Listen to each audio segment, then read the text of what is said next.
Bismillahirrahmanirrahim. Assalamualaikum warahmatullahi wabarakatuh. Alhamdulillahi rabbil alamin wa bihi nasta'in ala umurid dunya waddin. Wassalatu wassalamu ala sayyidina Muhammad wa ala alihi wa sahbihi ajmain.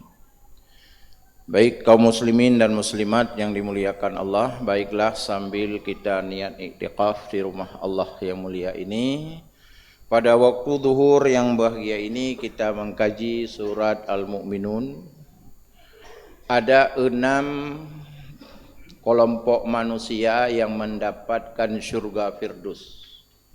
Di dunia dia mendapat kebahagiaan hidup, di akhirat mendapatkan surga Firdaus. Siapakah mereka itu? Mari kita lihat firman Allah. Bismillahirrahmanirrahim. Qad aflahal mu'minuna alladzina hum fi salatihim khashi'un. Kelompok yang pertama yang mendapatkan kebahagiaan dunia dan surga Firdaus sebagai calon penghuninya, yang pertama di dalam salatnya khusyuk. Pertanyaannya, bagaimanakah menciptakan salat khusyuk? Dia wajib memahami dua sisi. Ada perkara eksternal, ada perkara internal. Kalau perkara eksternal adalah memahami segala syarat-syarat salat, sumber makanannya harus halal, dan tidak banyak terlibat dalam dosa. Kalau ini dia lakukan di luar salat, biasa salat tidak akan khusyuk. Kenapa? Pada diri manusia memiliki tubuh kasar dan tubuh halus, atau disebut dengan rohani. Lalu pada tubuh kasar itu butuh energi. Maka fungsi makanan adalah sebagai energi penggerak. Karena sumbernya yang haram tadi, lalu dia bergerak kepada yang haram pula. Kullu lahmin nabat minal haram fannaru aulabih, kata Nabi. Jadi kalau kita cicipi yang haram, maka kita konsumsi yang haram, asumsinya kepada yang haram pula. Kalau yang positif, ya akan lahir sebuah nilai kebahagiaan. Maka dalam Al-Quran Allah perintahkan kulu washrabu minat taib. Makan dan minumlah dari makanan yang halal, bergizi dan lazat. Itulah agar dia bisa beraktivitas dan istiqamah dalam ibadah. Perkara kedua, agar salat khusyuk memahami perkara internal. Perkara internal disebut rukun salat. Dia ada dua, ada syarat sebelumnya, ada rukun. Kalau rukun terjadi di dalamnya. Jadi membedakan syarat dengan rukun, sisi waktunya syarat di luarnya, sedangkan rukun terjadi di dalamnya. Maka disebut internal tadi. Pertama, rukun salat 13 itu harus dia pahami satu persatu. Umpama ada namanya takbir. Lalu berapakah syarat takbiratul ihram itu baru dianggap sah sebagai rukun salat? Dia harus memenuhi 12 syarat. Ada mubtada, ada khabar, ada huruf A dan bar harus dahi, jangan panjang pada bar. Mubtada dan khabar jangan kita balik, kalimatnya jangan dibalik, pendek panjang harus dijaga. Nah, jadi itu boleh nanti kita baca di dalam kitab Kifayatul Ulam, itu diceritakan secara rinci syarat-syarat itu. Lalu setelah memahami berbagai itu, taruhlah satu kasus lagi yang sering terjadi tentang sujud. Syarat sujud, seluruh anggota tujuh itu wajib kena di sajadah. Manakah anggota tujuh? Pertama, dahi. Dahi ini wajib mungkasyifan dalam hadis, terbuka, jangan berlapik. Kan ada juga orang pakai pecinya begini. Kalau di luar salat jadi tokoh nggak masalah, ya. Tapi ini tokoh dalam salat, gaya pecinya.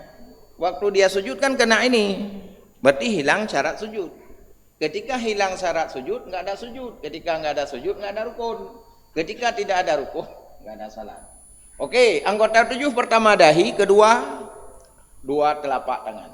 Ini wajib kena di sajadah. Waktu kita sujud ini harus kena. Seandainya kita letak kapas, dalam bahasa teorinya, kapas itu nampak dia. tertekan dia. Lalu 2 lutut, udah jadi 5. 2 lagi mana? 2 ujung kaki. Ada orang kadang salat, ketika dia salat kakinya terkatung atau belakang yang kena. Ini kan perkaranya kecil tapi imbasnya besar. Sama kayak mato, pontet murah, ada pontet apa itu angin, ajib tu mato. Ini persoalan, perkara internal. Dan lainnya boleh kita baca karena kita targetnya adalah 6 kelompok manusia tadi. Jadi agar salat khusyuk, pahami perkara eksternal dan internal. Yang kedua, orang mendapatkan bahagia dunia dan mendapatkan surga firdaus, kata Allah, yaitu wa anil laqwi mu'ridun. Dalam kehidupannya selalu menjauhi sesuatu yang tidak manfaat. Hari ini berapa jumlah kegiatan yang kita lakukan, instrumen yang kita lakukan, kalau kita buat pembukuan debit kredit, siapa banyak untung, laba dengan ruginya. Inilah manusia yang sehat selalu berfikir. Okeylah, baru-baru ini atau sekarang sedang terjadi Piala Dunia bola kaki. Ini gara-gara nonton Piala Dunia jam 2 malam ke hana tubuh. Paginya. Olahraga tidak dilarang, kita tidak benci bola, tapi efek dari bola hana salat tubuh. Kerjakan tu, pegawai negeri pos itu tembangkan tu. Tengun, pakan tengun.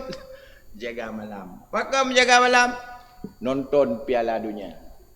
Ini imbas namanya. Lara jauh kalah.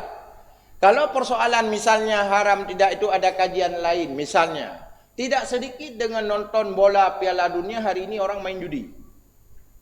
Ini siapa menang? Maroko atau Spanyol? Saboh-saboh meto. Tanya ini apa tu? Saboh gelas kopi. Menurut bangkai main judi. Kan judi cik. Tahu menang, bayar kopi, bukan judi ya. Mana awak rayuk lain menjudi, sabuh motor, sabuh tiket Honda dan seterusnya. Inilah yang harus kita pahami. Ketiga, kelompok yang bahagia, walladzina hum lizzakati fa'ilun. Dia membayar zakatnya. Baik zakat maliyah atau zakat fitrah. Nanti ada pembicaraan pada bab zakat. Berikutnya siapa kelompok yang keempat yang mendapat bahagia dunia dan akhirat dan surga firdaus menunggunya? Walladzina hum li furujihim hafizun. Dia sanggup menjaga wibawa diri, tidak berzina. Zina itu banyak jenisnya. Zina yang boleh uqbah berlaku hukum pidana, ya zina syahwat, yaitu perempuan dengan laki-laki. Tapi jenis zina dalam hadis itu banyak. Ada zina tangan, zina mata, zina kaki, zina perut, zina telinga. Apa makna zina itu? Seluruh potensi yang Allah berikan dia tidak menggunakan pada tempatnya, itu disebut zina. Orang yang terlibat dalam dosa. Bukan nama mata putakalan, kalau nyona HP Android pukalan, pelu mana bajaya. Dosa mata. Mulut bicara fitnah, iri, dengki. Punya tangan hari ini mengetik berita-berita hoak. Yang gara-gara kita orang berkelahi. Itulah tugas setan masuk, dia menyebarkan berita hoak. Akhirnya terjadi kekacauan di alam dunia ini. Negara tidak lagi tercipta stabilitas bangsa, terjadi instability di dalam bangsa ini gara-gara berita hoak. Dosa, zina namanya. Keempat, kelima, itu walladzina hum li amanatihim wa ahdihim ra'un. Siapakah berikutnya yang mendapat kebahagiaan dunia dan surga firdaus menunggunya? Dia sanggup melakukan amanah. Kita lihat lagi. Apakah amanah itu mesti pemimpin negara? Tidak.